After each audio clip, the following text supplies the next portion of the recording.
Front লাইনে আমরা থাকবো। আপনি টের পাবেন বিচার কত প্রকার ও কাকে বলে। এই নাম জেনে রাখেন নিজু মজুমদার, এরা যেন জেনে রাখে ক্ষমতায় যখন আসবো বিচার করব, এমন বিচার করব বাংলাদেশের মানুষ বিচারও হবে, স্পিডি ট্রায়ালও হবে, এবং বাংলাদেশের এভরি নুক অ্যান্ড কর্নার থেকে এই মৌলবাদকে আমরা এই প্রজন্ম এমনি মুছে দেই। একটা সময় আমি বাংলাদেশ সেনাবাহিনীতে যাওয়ার খুব ইচ্ছা ছিল, আমার ইচ্ছা ছিল সেনা অফিসার হওয়ার জন্য। কেন যেতে চেয়েছিলাম জানেন?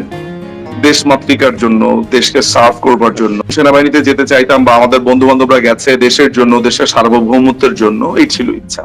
মোটে লক্ষ্য করলাম যে এই সেনাবাহিনীতে মানুষ যায় হচ্ছে মিশনে যাওয়ার জন্য।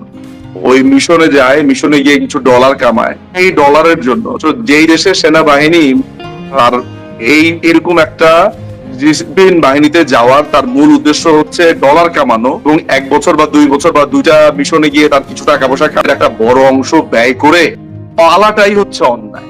মানে এই সেনাবাহিনীর আপনি আপনার ফ্যামিলিতে যদি সেনাবাহিনীর কোন অফিসার থাকে, 90-এর দশকে আপনি কি পরিচয় দিতেন? অমুক কর্নেল, তমুক ব্রিগেডিয়ার, আমাদের শ্রদ্ধা। মানে সেনাবাহিনীর নাম শুনলে যে শ্রদ্ধাটা, এখন আপনি সেনাবাহিনীর একটা অফিসারকে দেখলে মানুষ সে তো রীতিমতো সেনাবাহিনীকে চড় মেরে বসেছে। বাহিনীর অবস্থা ভয়ঙ্কর খারাপ, সেনাবাহিনীর প্রতি মানুষের কোনো আস্থা নেই। সেনাবাহিনীকে মানুষ মনে করে যে এরা হচ্ছে, দেখেন সেনাবাহিনীর মেজর ডাকাতি করেছে, কোনোদিন শুনেছেন? মন্ডিতে ক্যাপ্টেন সে ছিনতাইকারী হয়েছে।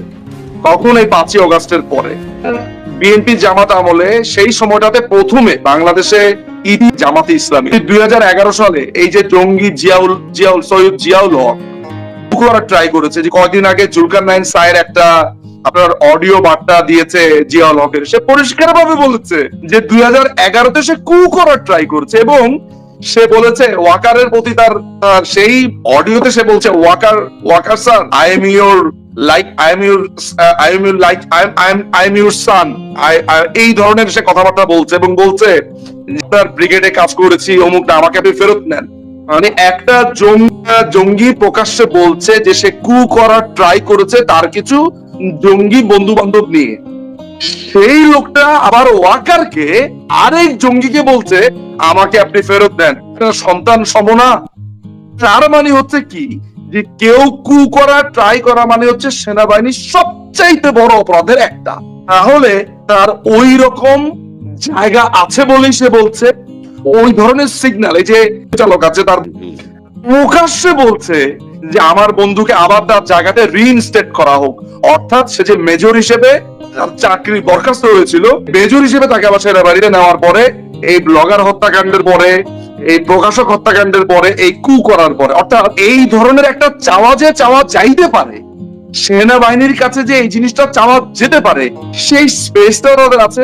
এও বলেছে যে এই 5ই অগাস্টের আগে জুলাইতে তারা সেনাবাহিনীর সাথে এক হয়ে কাজ করেছে। দেখেন নাই যে সেনাবাহিনী যখন নির্মম ভাবে টুপি পরা কয়েকজন লোক ছিল, এরা কারা? যাদের হাতে বিরাট বড় রাইফেল ছিল, যেহেতু আমাদের কাছে আছে। এই যে সেনাবাহিনীর লেফটেন্যান্ট কর্নেল আপনার এই যে ফেরদৌস, আমরা বেশ কিছু সেনাবাহিনীর অফিসারকে লোকেট করেছি। We are working on it. আমাদের ক্ষমতা খুবই সামান্য ভাই।